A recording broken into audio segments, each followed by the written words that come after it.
thought it was going to add quite a lot of time, and I was already a transfer student. I already took a gap year. I was like, nah, we're good.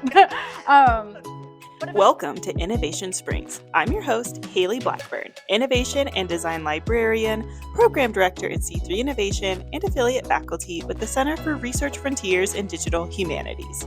Now, this show spotlights the folks doing cool things across education, research, business, and thought leadership. Today's guest is a student joining me to unpack her experiences in entrepreneurship, innovation, and creativity. You'll definitely want to hear about her short film project. You can find more information and notes about the show at c3innovation.uccs.edu. Let's dive into the spring.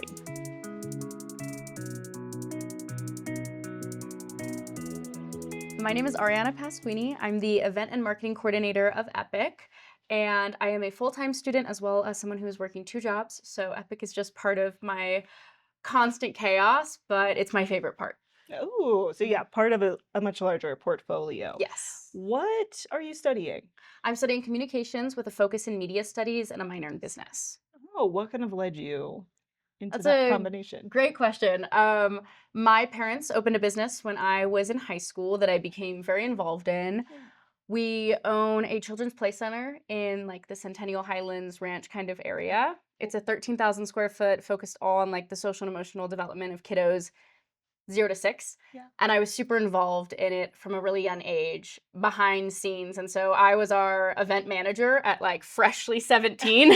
I was doing our PR campaign. So I was going to, there's this big program that happens in the Denver area called Bumps and Babies. And I'd go and I'd promote our big and little classes.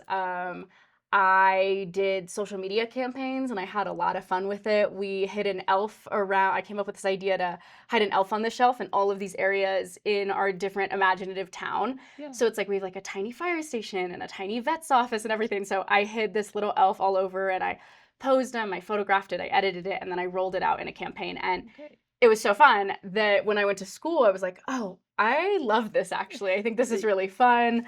And it was really cool that I had gotten the experience to do it hands-on. So when I went into school, I knew I wanted to kind of keep in that trajectory. Yeah, oh my gosh, it's amazing. As a communication major myself, that also kind of got into it because I found, right, that campaign, sort of storytelling, planning, producing content to help other people share their story was so fun. So yes. Totally. I love that. Yeah. Do you then, your goal is to work in PR, or do you want to go more like back to your family's business, or what's some of the goals afterwards? I love my family's business. I think it is something that I'm so unbelievably proud of, but that is their passion, not necessarily mine. So I don't plan to go back there. I help out when I can. We do like a Princess Palooza every year, and that's my favorite day of the year because all the kiddos come dressed up, and we've got like the live princesses, and so that's really fun. But that's definitely not the end goal. I really have found a love in the bigger planning of things. So I really like the event coordination part of my job. I've worked in similar positions after my family's business and now here where I was really tackling that event side of things that I really love. And I love brand creation.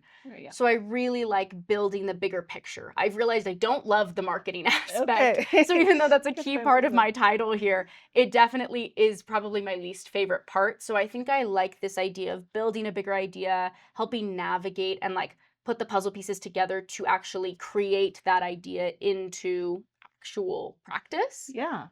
So those are probably my favorite parts of the job, and I think where I want to go going forward. So in some of your career goals, of course, being kind of that big picture, what's the strategy? How are we going to make this happen? Innovation or sort of creative, sort of new, insightful thinking sounds like a big piece of that. So how do you actually define like innovation for yourself and for your field? I think that is a great question. I think innovation in and of itself is tackling something in a new way. And I think that it can happen in so many different outlooks, whether it's creating something from the ground up or taking something that we know and making it better, just in the way that you're approaching it.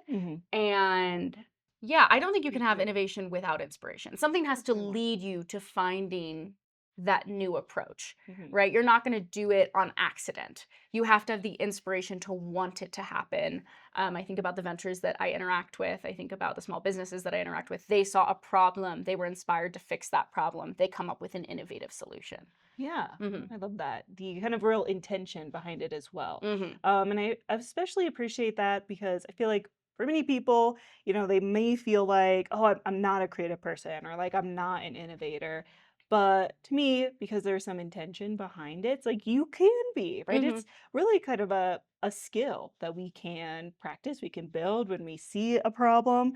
We can take also some known sort of strategies and steps to kind of build up our like innovative spirit.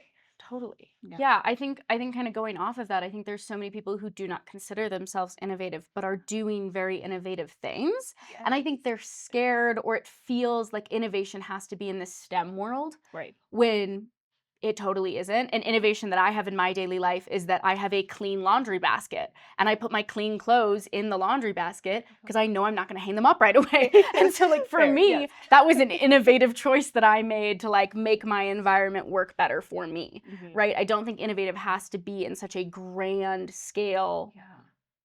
All the time. all the time. Yeah. Exactly. Yeah. It starts at the small scale. Hmm. And yeah, that's like everyday innovations Yeah. or what some might consider the sort of small c Hmm. creativity. So it's like in my own kind of sphere, circle, here's a problem. Here's how I'm going to fix it. Hmm. Probably a unique way, inherently unique to you and your situation. Yeah. So I really like that reminder for books about innovation. Yeah. Now, thinking about that innovation, problem solving in your sort of hyper local way, are there any like classes or projects that you've worked on while a student here or with EPIIC that really spoke to like, Yeah. wow, that was really inspiring and set me on an innovation path? Oh gosh, like a gajillion. Yes. Um, before actually, the way that I got my job at Epic is that Luke, who's the strategic program developer of Epic, Yeah. he was my professor, like assistant professor, with another one of my professors, Angus, in Innovation 1010. So I was Oh, taking a class on innovation on campus. I had nice. actually wanted to change my degree path into the Bachelor's of Innovation degree paths because I was so enthralled by it and it was so interesting to me. It just didn't end up working out. It was going to add quite a lot of time and I was already a transfer student. I already took a Oh, gap year. I was like, nah, we're good. yeah. um, Understandable. but if I could do it all over again, I would. And I would Yeah. get a BI degree because I think it's something that's so unique to this campus and Yeah. what we are building in the Springs. And so I do really, really love that. But I was taking Innovation 1010 while I was on this process of like working with Quitech, who's one of the guys who has created the BI. Yes. And I loved it. It was so fun. It was just, I really like to be challenged. Yeah. I like to be challenged at work. I like to be challenged in my classes.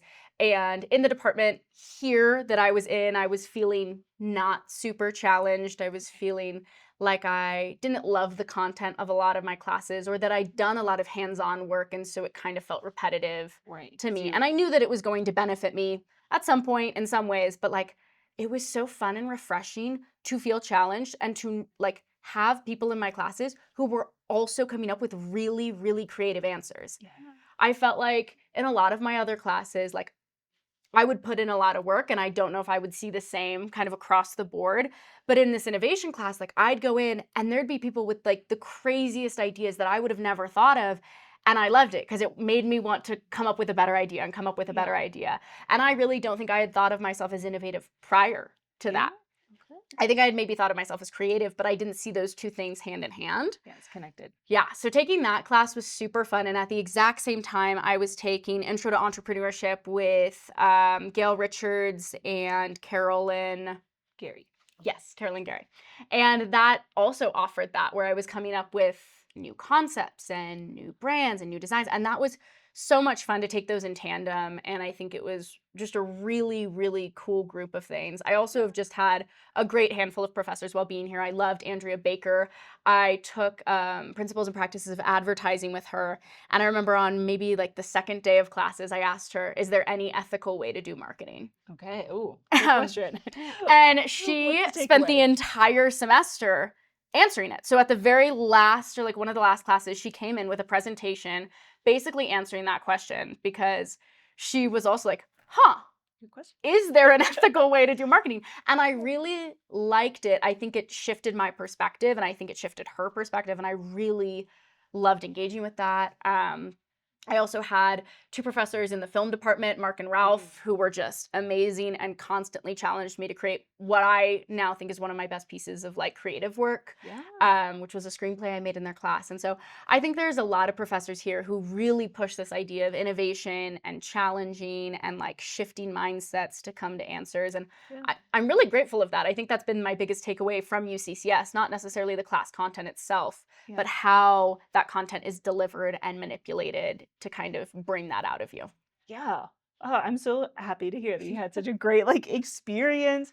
And I definitely heard, so in C3 innovation, kind of our big things are, creativity, curiosity, and community. And those are kind of the three key ingredients sort of in our innovation recipe. And even as you're speaking, I was like, yes, the like community kind of helped you see yourself as an innovator. You already had the creativity, and then you mentioned with like these projects that pushed you or challenged you, like help foster more of that curiosity. And so Totally. like yes, like that's how innovation like can spark. I love that. Now you alluded to a lot of different projects. Yeah. Is there one that are most excited about, most memorable? Like, tell me a little bit more about, like, specifically a project that. Oh, that's a great question. I'm gonna pivot to EPIIC because I think that I face that a lot. Everything that I have done in EPIIC has been nothing what I expected to do in EPIIC. Okay. I think I came on, I was already working a pretty hefty job at the time, already in school full time, and I was like, I don't really know if I have the time for this, but like, Yeah. I think it'd be a really cool opportunity. And I came in with the idea that I was gonna be making like a social media post, like a couple social media posts a week. Yeah. No, I Okay. ended up doing a lot more. And I think it's because Luke and I work really well together. And so he was constantly challenging me and I was constantly challenging him. And I think we just kind of built each other up.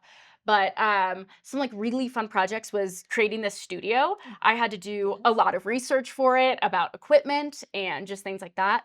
I also Which great job. Like, we're so happy to be here on the set. Like, I think it's fantastic. it was really, really fun. And like I would not have said that I was versed in like cameras in general, but I mean now I feel very confident in the Adobe Creative Suite and like got super into photo editing, super into video editing and that kind of thing, which was really really fun and challenging. I also think that like I am working with ventures in the garage here at UCCS, and that is constantly putting me in innovating projects because they are all coming up with brand new ideas, and I have to do like me and Luke will kind of consult with them and lead them in directions that lead to really interesting conversations and connections with other peers in this really awesome entrepreneurship ecosystem that's happening in the Springs. And so I think that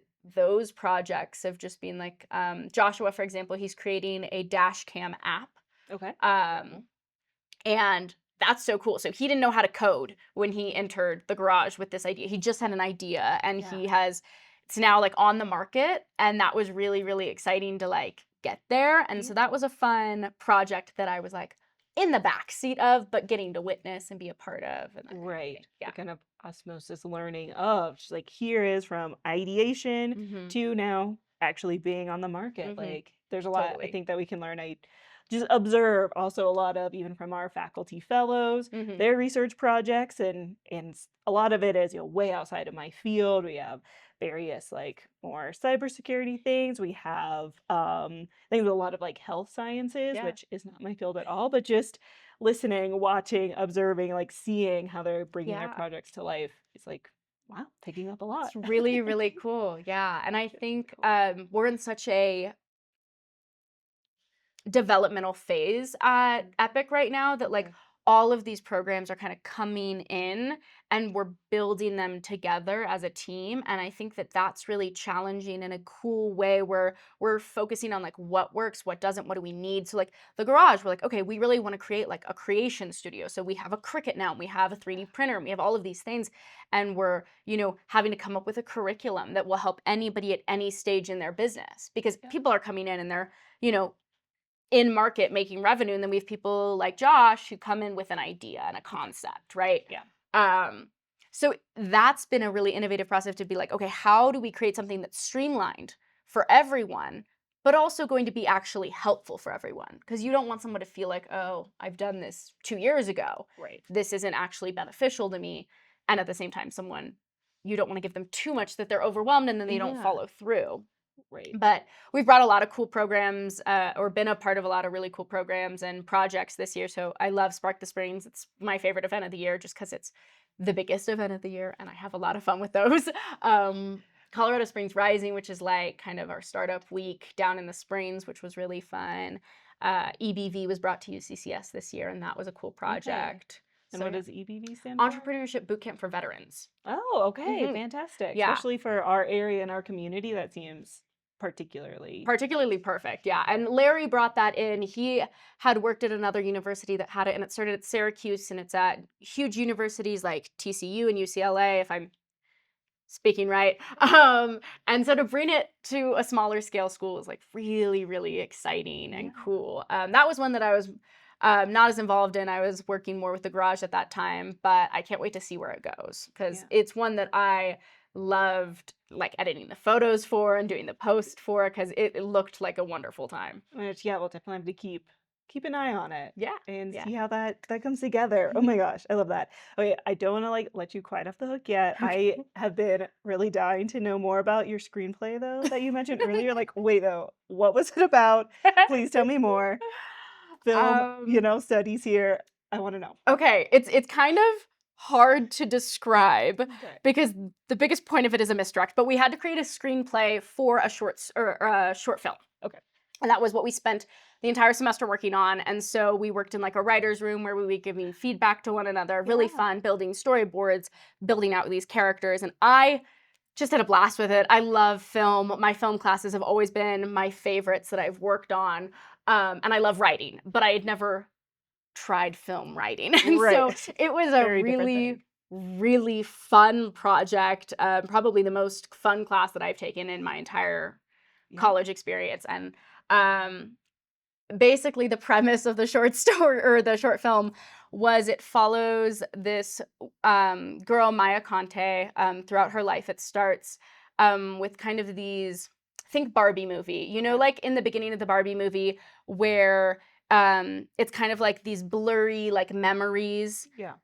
And then like later in the movie, there's like, you realize the blurry memories are like clearer and they're kind of more zoomed out. Remember that. So it starts with like a blurry memory kind of montage.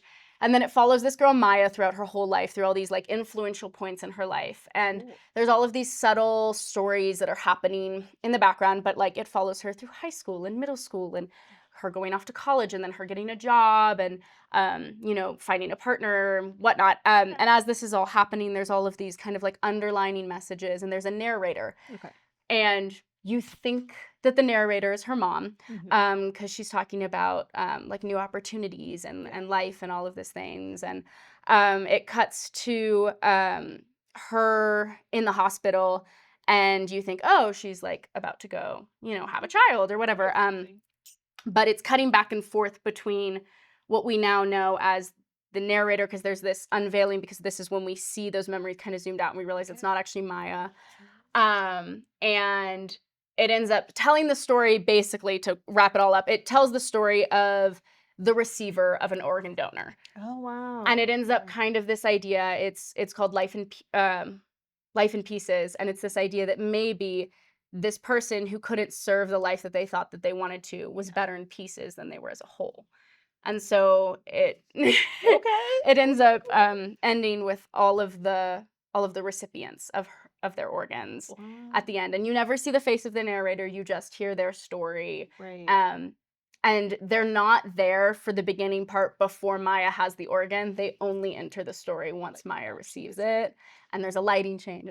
I felt so good about it. I see it so visually in my mind so that I don't know if like explaining it really gets it across, but Yeah. I feel like I visualized the story as well. You did a great job The big explaining misdirect it. is you think it's the mom the whole time, and it ends Yeah. up being this person who gave her life, or gave her a second shot at life, right? Yeah. So, Oh my gosh. I love that. Beautiful. Any plans to, sell that? Make it like when are we going to Sundance? If I had 2 more hours every day, I Okay. would love to make Only it. 2 more hours. I would like 13 more a day, honestly. But I mean, if there was ever the opportunity to truly create it, I would love to. I think that would be really fun. Sometimes we have lots of ideas that we even take like pretty far Mm. and then inevitably hit some roadblocks. But at least for me, I have a whole, folder of like on pause or like Yes. started this. Someday this would be amazing. But even that journey of like creating it, like even up to that stage. I can be also pretty think that that's rewarding. such an important thing for me, at least, that like I always say I'm a jack of all trades, master of none. Yes. And I think the only way you get to that and you find those things is if you indulge in something you will not be good at. Yeah. Like you don't Don't have have to to. be good, but I think that you should want to challenge yourself and try something new.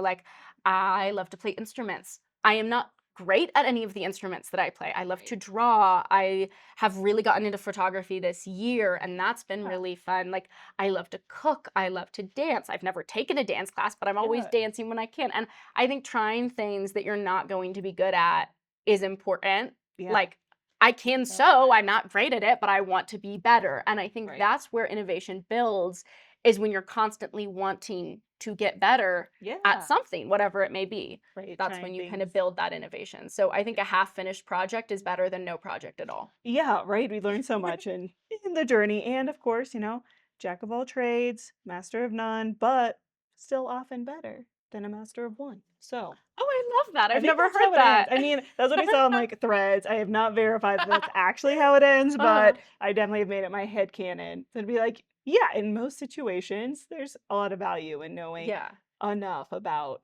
many things. Of course, then specializing. This is why we have researchers and agencies and all these departments to really drill down. But yeah, I think that But they most likely didn't start with one research project. yeah, no, They probably just had tried a lot. 4 that they got really interested in. For me, it's just I like the Exactly. creative arts field, right? So that's where Yes. I go to. But you probably didn't just research one thing and stick with No. that one thing for the rest of your life. Definitely. I mean, even my experience through grad school is like lots of different projects Yeah. before settling on like the dissertation, and even now I've like pivoted and it's building. So I love that. Yeah.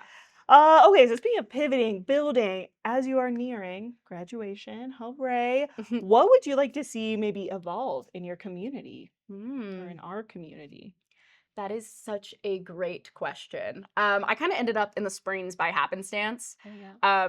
In fact, I actually never expected to come to the Springs, and I kind of had that set in my mind. I think I had a really negative expectation of the Springs before I came down here. I think a lot of people do, actually. Yeah, and I wish that I hadn't, but I ended up here. I signed my lease 5 days before I moved in with 3 complete strangers. Okay. Could have been really adventure.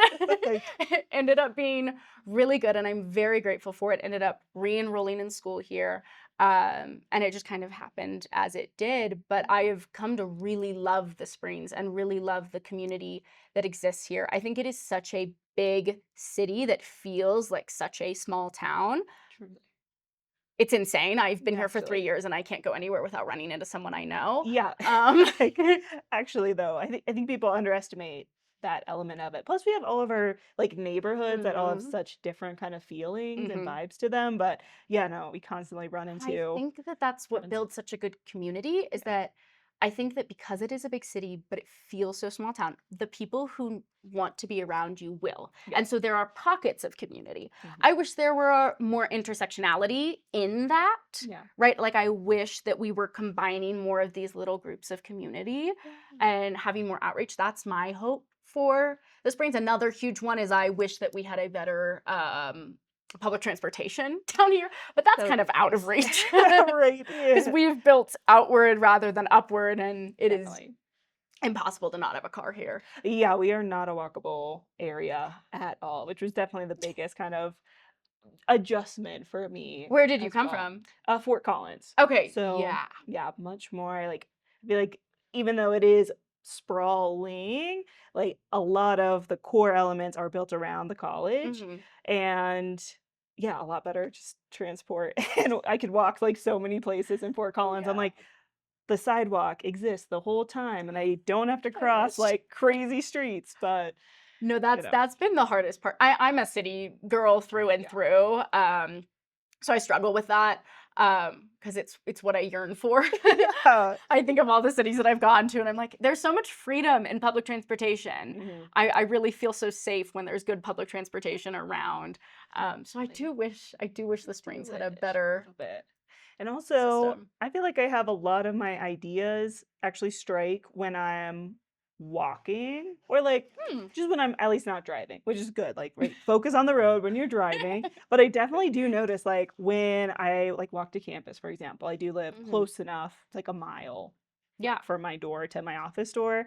And that's when I get so much like good thinking and inspiration because I kind of just get lost. I'm just walking, talking to myself Getting about to where you need things. to go. Yeah. Exactly. But when you drive, it's like, you know, There's I don't music experience playing, that. or Yeah. there's, like It's like I'm you an gotta pay audiobook attention. person, right? Like you can't really think while you're listening to an audiobook. So Not quite the same. So yeah, no, I could 100% see that being the case for sure. I love that though. Like a walk is how you get your inspiration. yeah, I don't know, it just gets my brain flowing. But I'm a shower person. I like take a shower. I feel reset, and I can reapproach an issue, I think. yeah, Yeah. I feel like a big piece underlying both of those approaches is sort of like other tasks that kind of allow our brain to reset, be a Mhm. little bit more on autopilot, and then like re-engaging Yeah. can be really helpful. I like solve problems in my sleep as well, but that's a whole other. In dreams, or you just wake up and they're Yeah, solved? kind of both. Like even since I was like I will never forget like in high school, I was in whatever calc, really stuck on this homework problem. This is Mhm. the first time that it like really happened to me. And so I just, went to bed and I remember kind of dreaming about the problem, but I woke up and was like, I know how to do my homework. And I like finished it in like 5 minutes and it was right. And that is something that just happened to me I over and think over and over again now. I think that's a superpower. Oh my gosh. Well, before we like leave head out, what would you like to plug for EPIIC that Mhm. anybody interested in maybe getting involved or just following along should know about? Yeah. We've got some great programs here at EPIIC, and we are in such a wonderful stage of movement where this is the best time to tune in. I would check out our socials. We have a Facebook and a LinkedIn for EPIIC, and we have an Instagram for the Garage. And I think that if you're interested, if you're a student on campus, I would love for you to swing by Osborne A313, chat with one of us. If you're interested and have a business idea that you want to actually see come to fruition, we would love to have you as part of the Garage.